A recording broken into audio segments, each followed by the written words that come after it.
I'm Logan Crawford, and right now on GBM, we're tackling one of the most urgent and thought-provoking questions facing education today. How do we nurture not just smart students, but decent human beings? We're talking with a terrific author and a wonderful thinker by the name of Nill, Ph.D. Michael is the author of Nurturing Decent Human Beings, a case for moral education in our schools. It is a compelling call to place moral education back at the center of K through 12 learning, drawing on research, philosophy, psychology, and decades of experience as an educator. This book challenges us to rethink what schools are truly responsible for in shaping our future society. We're delighted to have this very talented author join us here today. We thank the team at Atticus Publishing for helping us put Michael on TV today, and we ask viewers like you to support authors like Michael by subscribing to our channel and by purchasing this amazing book. The links are below this interview. Michael, how are you doing today? Great to have you on the show. No, thank you for having me. It is quite Appreciate a it. pleasure. It seems like more than ever, we need moral education in the schools when you consider what's happening in the schools, that school shooters, for example, a big example, have become commonplace in the year 2026. Do you think it's because of a lack of morality and morality training? Well, it definitely has to do with the lack of what we would call decent human beings. I mean, if you think about what's going on in the country, it seems like we've kind of lost, I think most people would agree with this, our moral compass, no matter where they might fit on the political spectrum. But what has happened is, and this has gave a lot of urgency to my writing this book after I retired as a headmaster of a school. Um, what's going on is it seems like it's okay to hate. It's okay to call other people scum. It's okay to bully. It's okay to tell lies. Hmm. Well, I mean, none of these things is acceptable in a school setting. And so if we're going to secure our future as decent human beings and a decent country, we need to be thinking about what we are molding our students to be. Yeah. What kind of students do we want? What do we want them to be as adults? Very important question. And schools are at the heart of this. Exactly. Why do you think morality and moral education has been ignored in schools or avoided in schools in recent years? That's a really great question, Logan. Yes. Well, first of all, what's happened to education is its focus has become narrower and narrower. And if we think about the importance of education as a college degree, it's now been reduced to a job, good, good income. It's moral education takes the broad view of education. It is not just, I learned this, so I have this skill so that I can be successful. And then, of course, it's been a matter of divisiveness.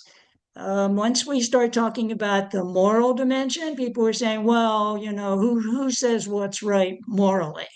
That's why I tried to focus more on the question of human decency, things Right. that in general we find admirable, um, such as kindness and generosity, respect for others, avoiding bullying and abusing others. And above all, and this is really at the heart of what learning is in an academic setting, is that we need to do our best to come up with learning and that is truthful. As in other words, we form our opinions in mind based on what seems to be the most truthful, the opinion that has real evidence.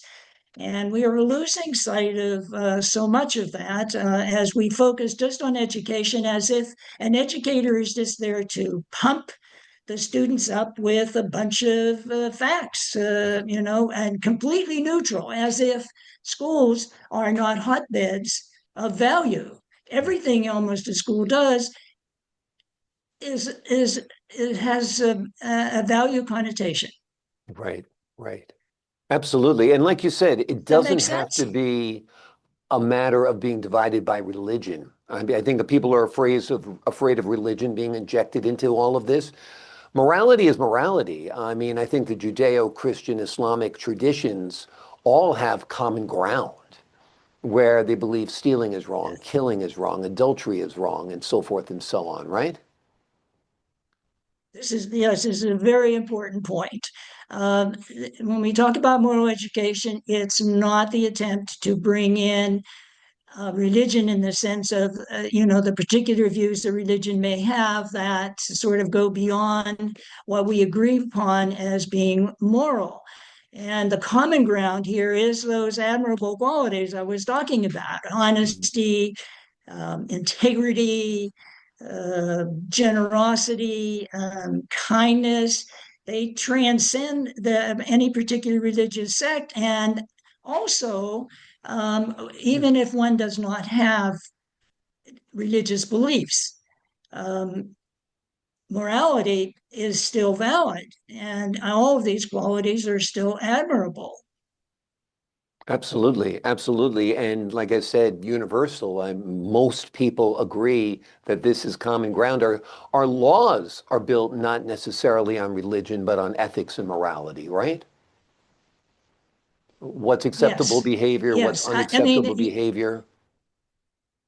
yes, the many of the founders were big supporters of public education, and they thought the role of public education would guarantee for us that we would continue as a society that was self-governed.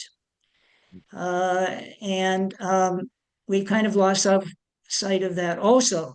Uh, and they also were pretty clear that they did not suggest that the government needs to side with any particular religion.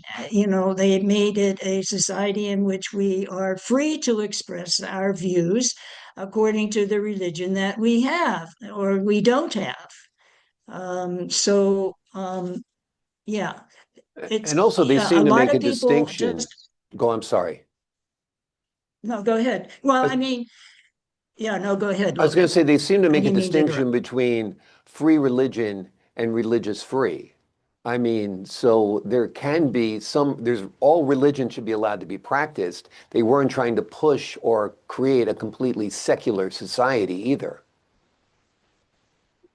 No, no. And they thought religion can play a very important role in society. And I completely agree with that.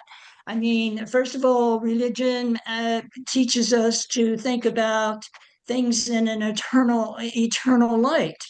They don't think about material success. They're concerned about the kinds of qualities that might get you into heaven, for example. And it's not making money, it's not doing this. It's again going back to those admirable qualities. Do I love my neighbor as myself? Do I follow the golden rule? Am Mhm. I generous? Am I kind?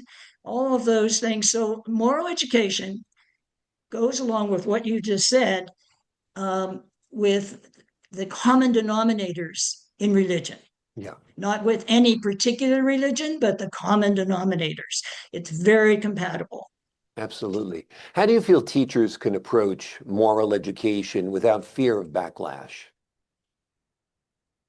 Mm, that's a very good point. Well, let's start with what motivates a teacher.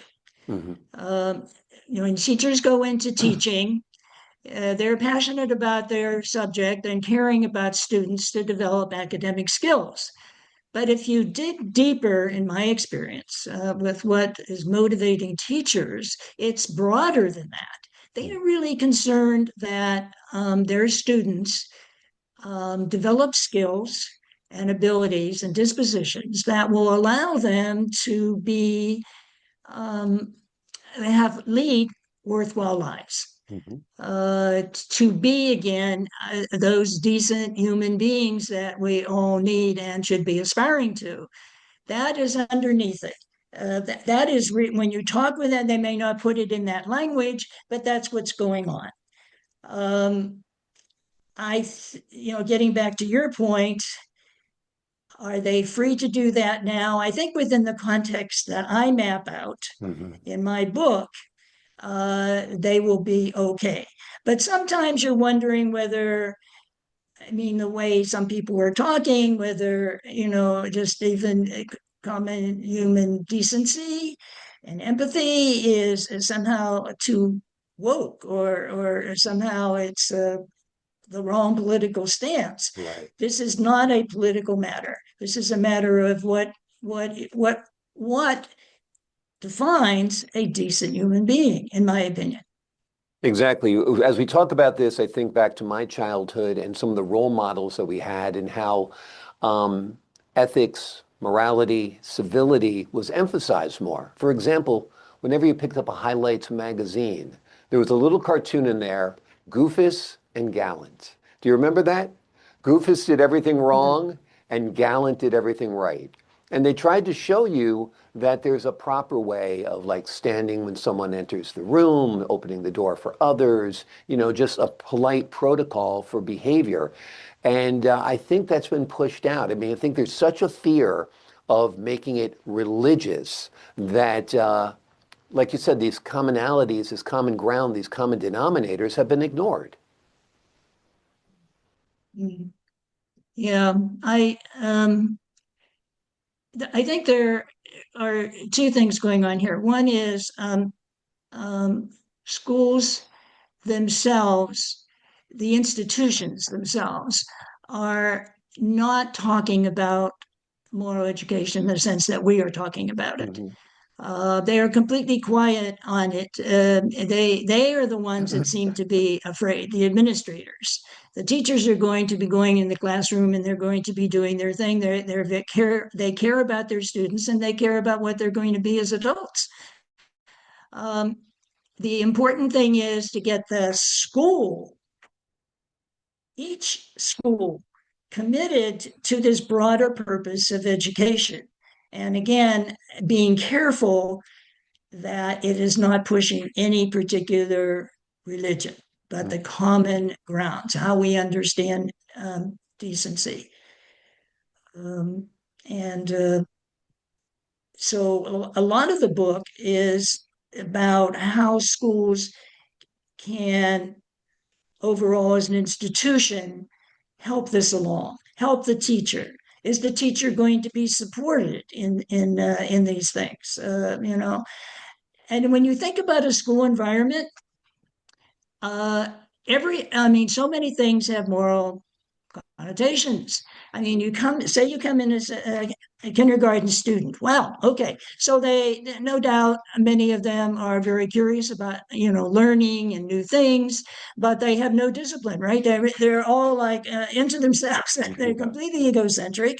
The classroom, left to its own designs, would be total chaos. So Mm. what you have to do is create a community within the school, within the classroom, where everybody needs to observe the rights of others. And you have a common purpose in learning, and that requires certain restrictions on your behavior.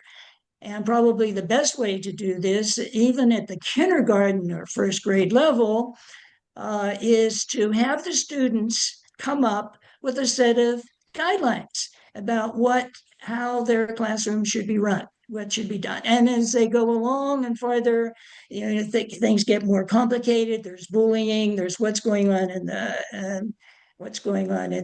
cafeteria, Mhm. what's going on outside the classroom. But again, the point here is most moral teaching, you need to connect the dots, but most moral teaching has to do with role modeling. Mhm.